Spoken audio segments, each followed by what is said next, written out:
UFC 311 just took place. Islam Makhachev and Merab Dvalisvili both defend their belts, while Jiri Prochazka has a very impressive win. We have a lot of things to talk about. There was a whole lot going on in terms of the fights on this card and things that happened outside of the fights that actually took place. So stick around. This is my full recap of UFC 311. I'm Wyatt, and this is Fight Society.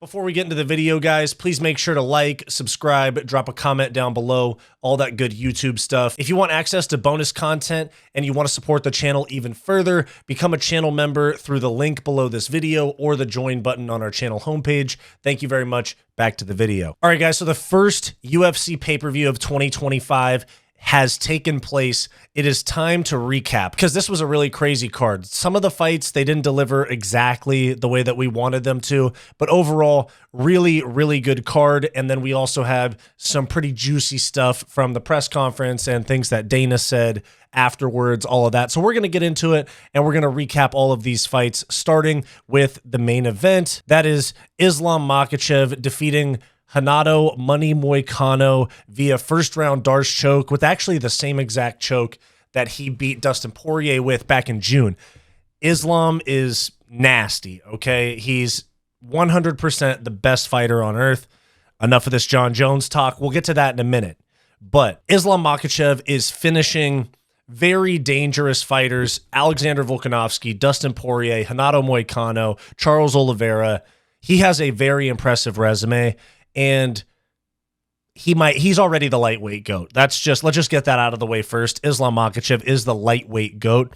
I think he's probably like 3-4 wins from being the best fighter of all time, or like the GOAT of the sport, regardless of weight class. So main event was originally supposed to be Islam Makhachev and Arman Tsarukyan.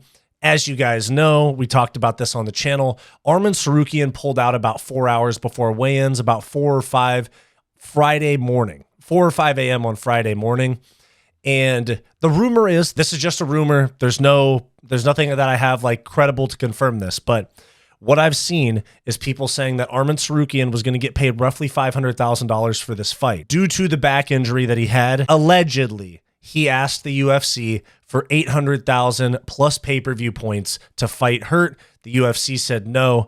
Moicano's in the main event. So I don't know how much of that's true, but that's a part of the story of this fight. Moicano gets bumped up to the main event, number 10 ranked. He was supposed to be fighting Beneil Dariush. And obviously, when you're fighting the pound-for-pound best fighter on the planet, the best fighter in your weight class of all time on 24 hours notice, 30 hours notice, something like that, you have no time to prepare. Moicano was already preparing for a slightly, like a kind of similar style in Beneil Dariush, given that Islam and Beneil are both southpaws and have heavy grappling. Different styles of grappling, of course, but not insanely different styles. And I was like, okay, Moicano could maybe do something here, but obviously the very likely outcome is that Moicano loses very early. Submission didn't surprise me, but I was thinking it was going to be a ground and pound TKO. Arman Tsarukyan pulled out. I aspire to have Arman Tsarukyan's pull-out game. You know what I'm saying? The fight started. They felt each other out. Almost no action for 90 seconds or 2 minutes, which was to be expected given that they had no time to game plan for each other, figure out the range, all of that. Moicano appeared to drop Makhachev, but it turned out to be a slip. Once he got up, like immediately, he bounced right back up. Islam shot a double leg, got his hands locked around Moicano's knees. And right then I said, fight's over. And it was only a matter of time. I mean, he was on top, some ground and pound, working his way past guard, got half guard, fight over. Bummer that Moicano basically never got started, but huge props to him for stepping up. Now, this post is from Full Violence right here. I just wanted to show this like short grip Darce that Islam got Moicano with, and the same thing that he got Dustin Poirier with. They say that that's like his favorite choke in the gym. And Islam says this himself. And it's interesting because instead of sliding all the way through to the elbow to lock up the Darce, traditionally, he locks it, he grabs his wrist and chokes with his lats by squeezing his lats. It's really interesting. It's a nasty Darce. And Moicano has good grappling. I'm actually surprised that it was over that quick via grappling, like via submission. I thought it would be a ground and pound TKO, but Islam showed he's got probably the craziest Darce in the sport right now. Back-to-back title fight wins with a Darce. And something that I thought was super interesting in regards to the Darce that Islam slapped on Poirier and now Moicano is Mighty Mouse, who trained with Khabib and Islam recently, just before this fight. You see him right here on the Mighty YouTube channel. Really good content. This is him talking about how he got hit with that same Darce. Oh, that might be it. That's it. That's game. That's game. All he has to go right here. I felt it twice. That Darce, you hit me 2 times a day. It's my favorite choke. I choke from my wrist, you know? I take the wrist and close. And close it. I felt it. I know. Max Holloway just texted me, how strong is that Darce? Damn. Here's the thing, when you fight the best pound fighter in the world, you're not just fighting the skill, the technique, the cardio, you're also fighting the IQ, the intelligence of the athlete. And Islam has fought the best of the division. He's fought Charles Oliveira, Arman Tsarukyan, Dustin Poirier. He's been into wars and he's able to take the fight where he wants to. He doesn't lock it up here. He locks it up here and boom, locks it. And a lot of people don't understand is that they don't squeeze here. They squeeze with their lats. And once they squeeze with their lats, it locks everything down and they're able just to finish that choke off. He got my black ass twice with it. So money count should not feel bad whatsoever. So there's Mighty Mouse talking about it. Super high level submission game, grappling game from lightweight GOAT now, Islam Makhachev. He's definitely passed Khabib as the best lightweight of all time. And he was asked what he wants next. I was expecting him to call for double champ status, but he said he likes this belt. Whoever wants it, come and try to take it. A lot of people were talking about them just rebooking the Arman Tsarukyan fight. As I'll show you right here, Dana White says that is not the next fight. Arman Tsarukyan will not be fighting for a title in his next fight. So here's Dana White talking about no title shot for Arman Tsarukyan. Crazy fumble from Arman Tsarukyan. I don't even know what to say, man. Like, could he have fought? But let's see.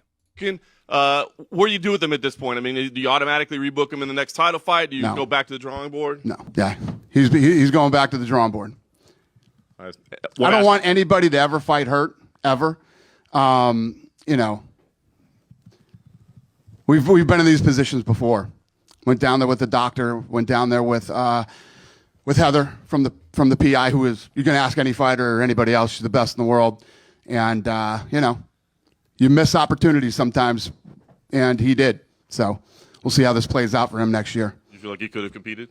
You feel like he could have competed tonight? I have no idea. I don't know that. Only he knows that. Kind of a little dig there from Dana. I'm not going to lie. Dana is not happy with Arman Tsarukyan. I mean, injury or not, it puts the UFC in a very bad spot when they have to put together a title fight main event of a pay-per-view on 24 hours notice. Now, they're lucky that they booked that contingency fight in Moicano versus Beneil Dariush on the card, because if not, we would have had to have Umar versus Merab as the main event for a huge pay-per-view in LA, which would have been a massive flop for the UFC, in my opinion.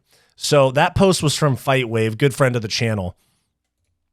This right here is Arman Tsarukyan tweeting at what Dana White said, and he was not mad about this, which is crazy to me. I'd be kind of bummed. He says, I agree with Dana White. Once my back heals, I'll be ready to prove I'm the true #1 contender by taking on anyone they put in front of me. Charles DuBronx in 5-rounder makes the most sense.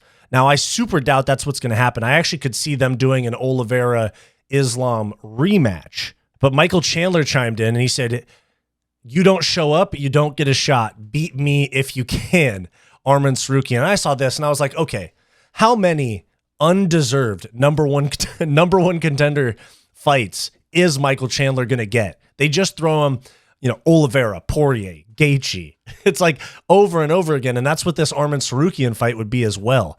And Dustin Poirier chimed in with a nice shut up, which is hilarious. Dustin's hatred for Michael Chandler is like one of my favorite things in the sport. Now, Ilia Topuria called out Islam Makhachev, and now we need to talk about what's next for Islam. Ilia Topuria said on Twitter, Islam, if I want to, I can finish you. If I want to, I can finish you. No diddy. If I want to, I can knock you out. I'll make it look easy. See you soon. So Topuria says he can finish Islam very easily. no Jones. But we'll have to talk about what's next for Islam. I could see a move up to 170 to fight Shavkat if he beats Bilal. I could see a move up, or I could see a fight against Charles Oliveira. I think Topuria is probably the least likely. But Islam says that he's even down to fight at 185 pounds against Dricus du Plessis. Alex Pereira wanted to be a 3-division champion. Does that kind of thing motivate you? Yeah, I can be 3 division also. Just give me the chance, that's it. I will fight with the Plessis. I swear, if Dana White send me contract, I will fight with him also. Ali told me you could fight at 205 and beat Alex Pereira. No. That too much? It's too much. Even Alex. So there he is saying that he wouldn't fight Alex Pereira at 205, but he'd move up to 85, which is interesting because this is what people were talking about with Khamzat Chimaev 3-4 years ago, was the possibility of him becoming a champ at 170, 185, and 205. But I guess now we're talking about it with Islam at 155, 170, and 185. So obviously they're not going to have him fight du Plessis, but there is a possibility that they have him move up to become double champ or try to become double champ at 170. But I kind of have an inkling they're going to do the Oliveira rematch. That's a really big fight. It just depends on if Oliveira wants to fight Islam in Saudi Arabia or Abu Dhabi, which I think he's communicated that he doesn't want to. In the post-fight press conference, Dana finally gives Islam his flowers as pound-for-pound #1. I've seen a lot of people say that Islam deserves some maybe pound-for-pound #1 rankings. He's already the pound-for-pound #1 rank. But is he yours? Yeah. I'll give it to him. Fair enough. Arman, are you happy? Is everybody happy now? Yeah, I got yeah, he finally got you. Dana White was here earlier. He's always said Jon Jones is pound-for-pound #1. Tonight he says he's changed his mind. You're the pound-for-pound #1 and the greatest lightweight of all time. So what do you think of that praise and to finally have the boss's approval there? I think now I am close to be Hall of Fame. That's a crazy screenshot right there of Dana. Obviously, Islam is the best fighter on earth. Activity, high-level opponents beat, especially compared to Jon Jones. The only person that you could compare with Islam in terms of their recent resume and activity is definitely Alex Pereira, maybe even Ilia Topuria, but I think I'd have him third behind Pereira and then Islam at 1.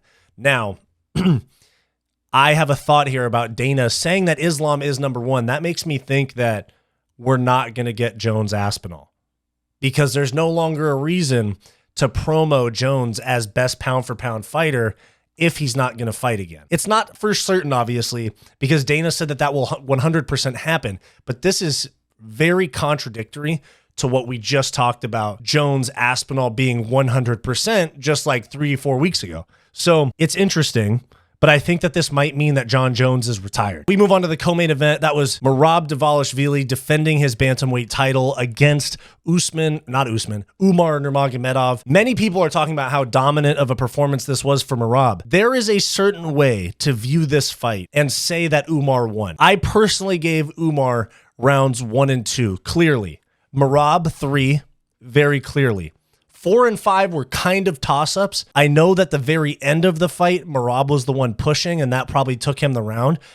I'm just saying, there is a possibility. Like, if I was judging with no control or takedown or strikes landed counters, where I was just like a judge watching without that stuff, I think I would have given it 3 rounds to 2 to Umar Nurmagomedov. Now, there's memes like this going on, taunting a Nurmagomedov for not being able to get a takedown is insane. Merab gets takedowns and he can't keep them. He has 26 takedowns with like 30 seconds total of control time. It's wild. Although Merab annoys me massively, it is nice to see the Nurmagomedovs or like the Dagestanis get done kind of bad and get embarrassed on a night where they thought they were going to go 3-0 with Ulanbekov, Nurmagomedov, and Makhachev, and 2 of them walk out with belts. It is nice to see, them in the post-fight, oh, my hand's broken. I thought I won. I thought I deserved this, even though I kind of scored it towards Umar, like just first take. I'd probably have to rewatch it. But first glance, I was like 3 rounds to 2 Umar kind of makes sense. I thought it was going to be a split decision in Umar's favor. 49-46 as a scorecard in Merab's favor is terrible. Now, Umar had a really good first couple rounds, was landing on the feet, was putting Merab on the back foot, In the third round, it looked like Umar gassed and kind of took the round off, lost the round for certain. But he came back stronger in the fourth. I think you could have given him that round. And then for the first 3 minutes or so of the fifth, I thought he looked really, really good. But in that last 2 minutes, you saw Umar kind of breaking. You saw his willpower starting to fade because Merab was taunting him, talking to the commentators, pushing the pace still, which is completely sus. I'll probably have to make a different video about that. But Merab had gassed out in fights before and then all of a sudden just started doing better. I have my suspicions about Merab Dvalisvili and EPO. MMA Guru made a video about it like over a year ago. I think it was like on the Volkanovski Topuria card maybe, that when he fought Cejudo, he kind of almost said EPO, but he talks about how he just trains hard and that's how he does so well. I think this is a PED enhanced gas tank. You know what I'm saying? A little nitrous oxide in the gas tank. But at the end of the day, still kind of nice to see Khabib and company going out sad for once. Now, this is Merab showing off. I thought he had staph, but they're saying it was a cut. And this is just Merab being just tismed out, just putting his freaking cut on the table. 2 hours after the fight, still has his gloves on, by the way. Fun with me, but I will post it maybe picture later. So like in November, I got big cuts on my leg. And then this is just heal up like Wednesday, like close, finally. It was big cuts and then it was taking so long to heal up, and then it get impacted, and then every time somebody touched me and I was doing wrestling or kicking, that was so painful. Merab's literally the most awkward person of all time, but anyways, good for him. He has a good story, and it's funny. This is actually one of my viewers in my DMs. This guy's in most of my live streams, but he said, "Hello, bro. Why do you dislike Merab that hard? Look what he did last night. We have to put respect on his name, great words and great message." Of course, I heard his speech because he never stops talking, but I said in response, Umar got robbed. And moving on from there, we had the feature fight on the card, which was two former light heavyweight champions, Alex Pereira sloppy seconds, basically, Jiri Prochazka and Jamahal Hill going at it. This was a great fight. My prediction aged really well. Jiri was much more defensively responsible. I thought he was going to get Jamahal Hill out of there in the first round, especially when he dropped him in the first round. I thought he was going to get Hill out of there early. Jamahal Hill didn't look terrible, but it was the weirdest thing. He looked like he had gotten back in shape for most of the week, like during his weight cut, Tuesday, Wednesday, during the pictures and stuff. He looked like he had gotten back in shape. And then back on fight night, he comes up looking fat with knee braces. And I was like, watching it, like, this guy looks like a Pop Warner football coach. Like, this guy looks like a middle school PE teacher. He got beat up. He landed some big shots, but that's because Jiri still has a tendency to leave openings, have his hands down. Although he was overall much more defensively responsible, Jiri still leaves those openings. And it was a crazy fight. Jiri got the win with a nasty, nasty combo in the third round. Absolutely floored Jamahal Hill with a cross, brought it back with a hook. You see it right here. Nasty. Finished him. Ground and pound TKO from the turtle position. Jiri is back. Jamahal Hill overrated. As I have said, Yuri's fought more high-level guys more often. I just thought that he was going to be the one to win in a firefight, regardless of the fact that he got knocked out twice in the last year and had an absolute gunfight with Alexander Rakic at UFC 300. Now, Jiri has improved significantly, and he wants Pereira next. We'll see.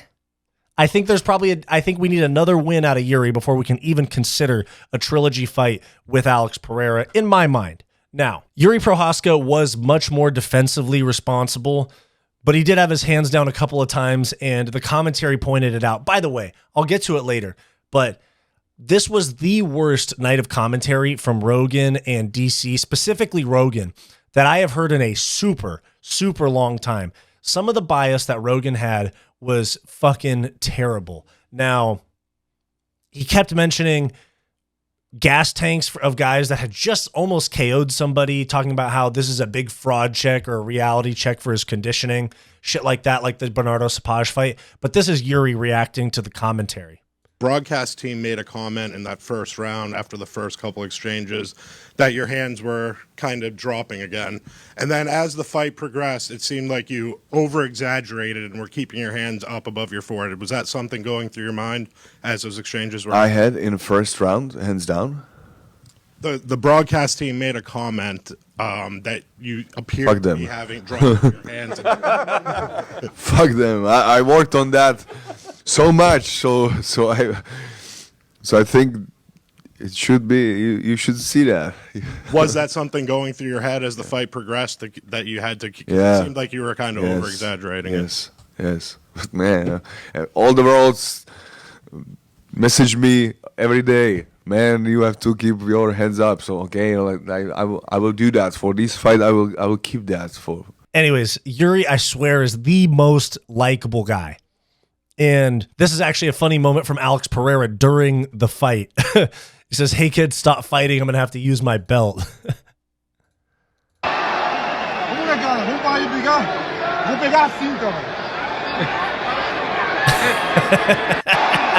Pereira's such a troll, bro. That's funny. And actually, Pereira, Jiri, like this whole storyline of those two guys, Pereira, Magomed Ankalaev, there's a lot of good storylines at 205 pounds that I really like a lot. Now, something that I wanted to point out, it's an MMA influencer, content creator named SloppyMMA who does a Jiri Prochazka impression that's fucking hilarious. I'll show you that, but he actually met Jiri after the fights. I just wanted to shout this guy out because he's fucking hilarious. Continuing the training camp here in the mountains, yeah? Getting a little bit of mountain air for feeding the soul. This will help me give you the powerful punch when we meet in the cage, okay? Be ready for that, Jamahal. Jamahal, are you ready for press conference tomorrow? I have been looking all over city for you. Come and show yourselves. I want you to feel my energy before fight. No, how to say? No Diddy. Yeah, sorry for that.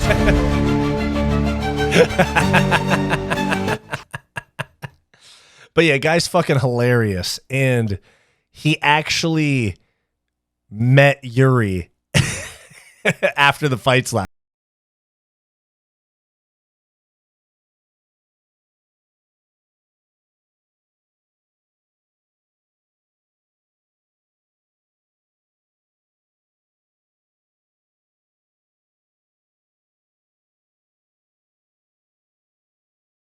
Drinking a beer already. Based.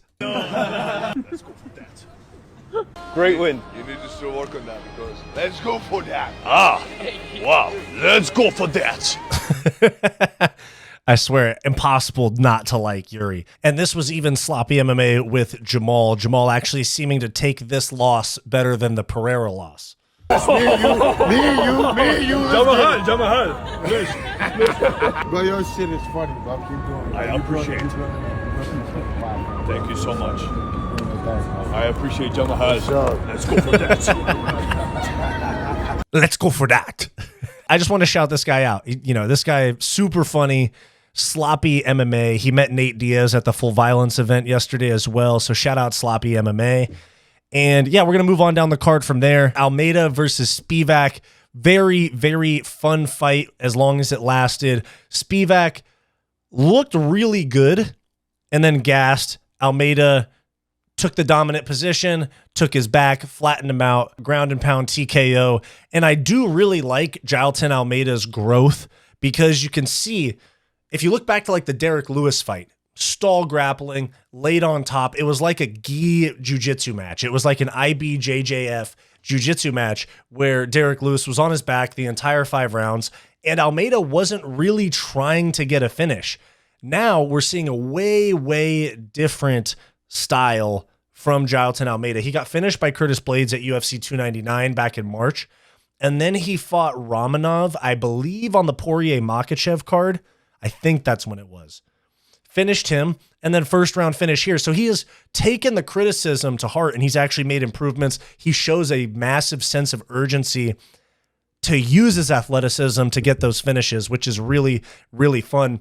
He called out Ciryl Gane, and he said that if the Jones fight doesn't happen, let me fight Aspinall. I don't think either of those are going to happen, but we'll see. Moving on from there, the next fight on the main card, or the opening fight on the main card, Reinier de Ridder, former double champion from One Championship, who's now in the UFC, coming off of his UFC debut win against Gerald Meerschaert, where he looked very sus on the feet. He shot a takedown in the first 15 or 20 seconds of the fight against Kevin Holland last night, and that was basically the fight. He threw a jab, shot a takedown.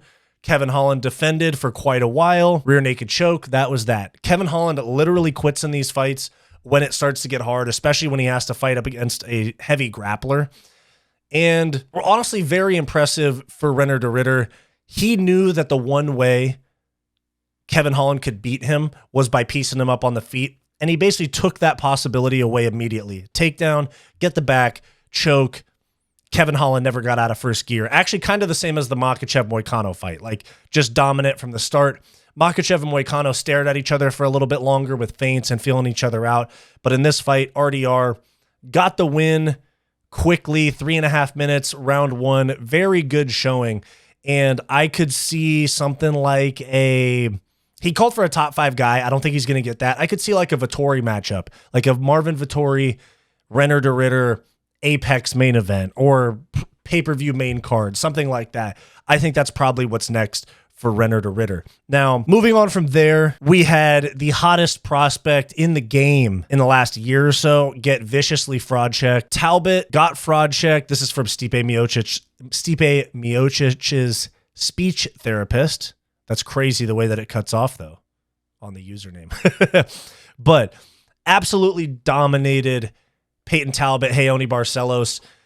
Payton Talbott, really not impressive. He was, I think, like a minus 1,400 favorite, and he didn't look good. And he honestly didn't show a sense of urgency. It was almost like he was trying to look cool while losing. I saw Guru talk about this as well.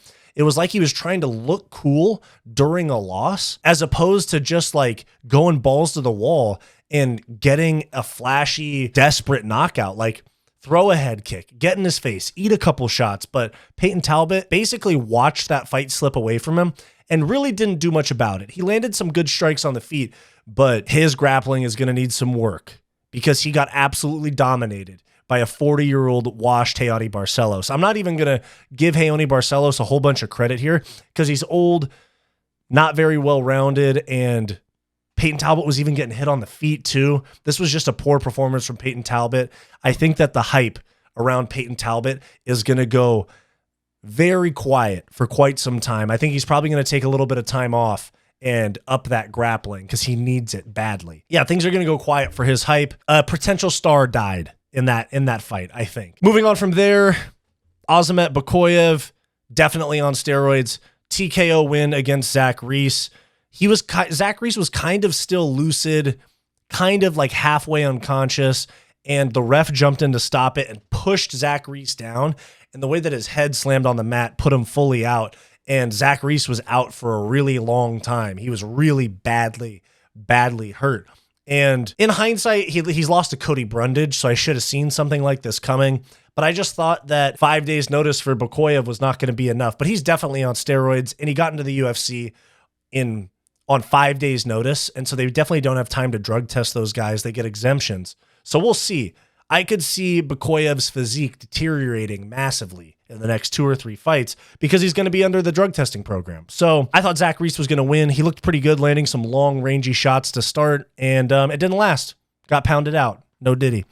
Moving on from there, Bogdan Guskov gets a submission win in the first round against Billy Elikana. Billy Elikana came over from LFA. I'm pretty sure he's a middleweight because he weighed in at 200 pounds for a short notice light heavyweight fight. So he's probably going to be at 85 for his next fight. Now, Elikana allegedly hadn't trained since November. His last fight was like September, I think. But they're saying that his last training session was in November because he works full-time. He was a regional fighter. So this was his ticket into the UFC. He went for it. I'll give him that. He went for it. I thought he was going to get that sub, that rear naked choke early on. He really, really went for it. But when you haven't trained in 3 months or 2 months, you're going up against a bigger guy from the next weight class up who had a full training camp, and you just absolutely go for the finish in the first 2 minutes of the fight and you don't get it. It's going to be a rough going from there. So gas tank was completely gone after about 2 minutes. He was curled up against the cage. It was weird. He was like smiling at Bogdan Guskov, but he wasn't not out of it. He was still lucid. and it was a weird position, and like he didn't want to get KO'd, and he kind of just gave Guskov his neck. He definitely was looking for a way out of there. He got broken in that fight 1,000%. Guskov, it was an okay performance, but it was a middleweight on short notice, and you're a ranked guy. You were ready for Johnny Walker. Billy Elikana, vastly different physicality and strength and athleticism and size than Johnny Walker. So I say you just rebook Guskov and Johnny Walker, in my opinion. Good win for Bogdan Guskov, kind of just a gimme because the guy quit after 2 minutes, but he had a good run at it, so shout out to him. Moving down from there, Grant Dawson, solid performance over Carlos Diego Ferreira. He won. He's finally showing some improvements in his game, especially in the striking. He didn't just stall grapple. He did grapple, he did wrestle, but he didn't just stall to no end like he did against Joe Selecki on the Islam and Poirier card. He actually was throwing like some spinning shit and going for some big shots on the feet and also trying to advance position on the ground. This is the type of performance that Grant Dawson needs to put on if they want people to pay attention to him, because just stall grappling 30-27 decisions are not going to get you title shots, main events, anything like that. And moving on from there, Eileen Perez beat Carol Rosa. She did just barely enough to win. I still don't think she's very good, but she got the win. She's going to be in the top 10 come Tuesday. And the most annoying thing is how much Rogan and DC glaze her just for shaking ass. Like, cool, that's fine. You know, it adds a little bit of personality to it, but Rogan and DC as like retired bros just going, whoo, look at her. Oh, I love that she shakes ass. She's my favorite. Like, DC literally said, she's my favorite during the fight. It's crazy. But anyways, if that's how she wants to gain fans, that's cool. I mean, anything to not be boring, I guess, because there's too many fighters that just go, I'm going to perform my best. End of story. Like even Islam and Umar, those guys have a little bit of like charisma on the mic where they're talking a little bit of shit, or Islam's got his little smirky jokes he tells. Anyways, moving on from there, Gafarov against Nakamura. I thought Nakamura was going to win this fight pretty easily, but Gafarov was throwing some spinning shit on the feet, head kicks, nice front kicks to the body. Nakamura is a high-level wrestler that used it not at all, so he fumbled his zero by being dumb. He didn't wrestle until he had been stung on the feet. So I don't know what you want me to do with that. You know, like you're a high-level wrestler and you didn't even come close to implementing a wrestling game plan. Terrible fraud checked, I guess. Never was really that highly touted, but still 9-0 in a good division. But yeah, fraud checked. Moving on from there, Bernardo Sapage wins against Ricky Tercios. Now, this is what I wanted to get into because this actually was the most atrocious commentary was from this fight specifically. Rogan specifically was terrible last night. Says Sapage, this again from Stipe Miocic, speech therapist. Sapage hurts Tercios. Commentary, man, Tercios is crazy. Sapage rocks Tercio. Man, Tercios just makes it wild. Sapage reverses a takedown from Tercios. Commentary, Tercios is just wearing on him. Sapage rocks Tercios again. Look at Tercios still coming. Tercios lands one shot. Man, Sapage is breathing heavy and they're still around after this. Sapage takes down Tercios.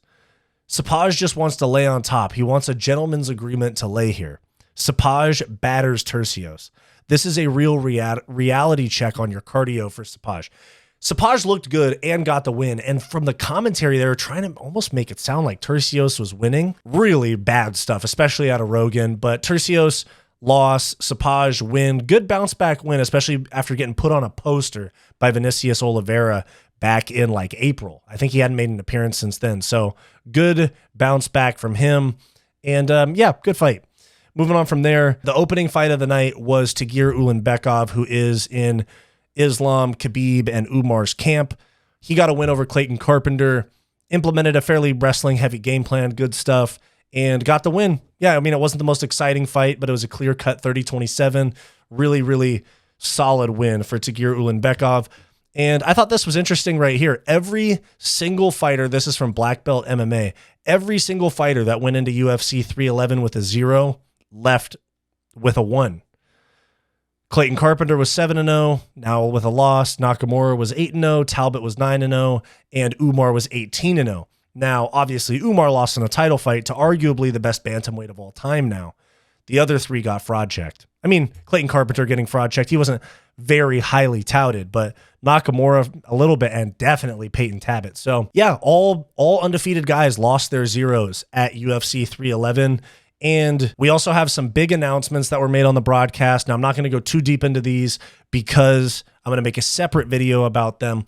But UFC 313 Las Vegas in March 9th or March 8th. This is on the Australia account, but March 8th, we got Ankalaev Pereira. Pereira officially beat the ducking allegations.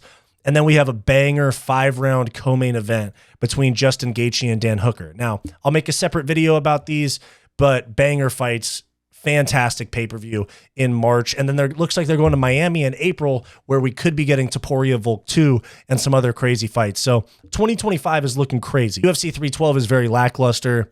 No good fights except for the main and the co-main. A lot of good like ANZ prospects like Australia, New Zealand, prelim fighters, but the main card is brutal. Now, luckily we got this. This could have been added. I mean, I wish that maybe Gaethje wasn't ready for February, but I would have loved to see this as a feature fight right underneath Suarez and Weili Zhang on 312. But, you know, this is good too. Pereira card, fantastic. You know what I'm saying? The other thing that was announced was that this season of The Ultimate Fighter is, I think, season 33 is going to be Chael and DC. So the good guy and the bad guy that have a show together are going to be doing tough as well. Chael, super entertaining, relatively underrated MMA mind, and then DC, super entertaining and MMA genius. As much of a meme as DC is, and as funny of a guy he is a great MMA mind. So this is going to be a fantastic season. I think this season between Chael and DC will actually be more fun than Conor versus Chandler, because Conor obviously didn't care about being there. I think Chael and DC will both be very invested in it, and then it'll just depend on the prospects that they have. But I've said they should get rid of Tough, and I still feel that. But if they're going to keep it around, this is a pretty good format for a season. So I actually really like the idea. I think it's going to be a lot of fun. Very last thing was just some of these visuals at the arena were crazy. I mean, it was kind of similar to Sphere. Sphere was ridiculously over the top, but I think that this was a sick place for fights. I mean, here's some of the visuals from the Intuit Dome in LA. They had smoke. They had kind of more personalized walkouts and all of that are really cool. Like the ice for Nurmagomedov, and they had a samurai thing for Yuri. Really, really sick walkouts. It added a little bit more. And this was even sloppy MMA with Jamahal. Jamahal actually seeming to take this loss better than the Pereira loss. Me and you. Jamahal. Bro, your shit is funny, bro. Keep doing it. I appreciate it. Thank you so much. I appreciate Jamahal. Let's go for that. Let's go for that. Fun to the UFC, because I feel like now, we're starting to get back to fun MMA. I think we were super corporate for like 3 years. I think that everything, especially with the Apex events back to back to back, I think that we were super corporate. But, you know, in 2024, we had UFC 300. We had the Sphere. 2025, they kicked off with this. We could have Conor coming back this year. I think we're getting back to a little bit more fun MMA. And I think it's because, and I'll make a separate video about this as well, I think it's because the UFC is going to be going to Netflix in 2026, and they're less committed to appealing to the super corporate ESPN model or mold, because Disney owns ESPN. They kind of like to fluff things up and make things very PG-13. I think the UFC is going to follow WWE to Netflix next year, and we're going to get like an attitude era, modern attitude era in UFC, something like that. I think that'd be sick. So guys, there's my thoughts on UFC 311. Longest video I've ever done on this channel. Great card, great fights, lot to talk about, a lot of stakes on these fights. And yeah, guys, more videos drop in today, tomorrow, all that good stuff, live streams all the time. Thank you for tuning in. Let me know your thoughts on UFC 311 down below. I'm Wyatt, and this is Fight Society. Thanks for watching this video. Please make sure to like, subscribe, all that YouTube stuff. It really helps me out a lot. If you want access to bonus content, become a channel member today by clicking the join button on our channel homepage or the link down below this video. If you're interested in some non-MMA content from me, go check out my podcast, What's Up Bro, with Wyatt and Bo, in the link down below. Go watch this suggested video, and I'll see you next time.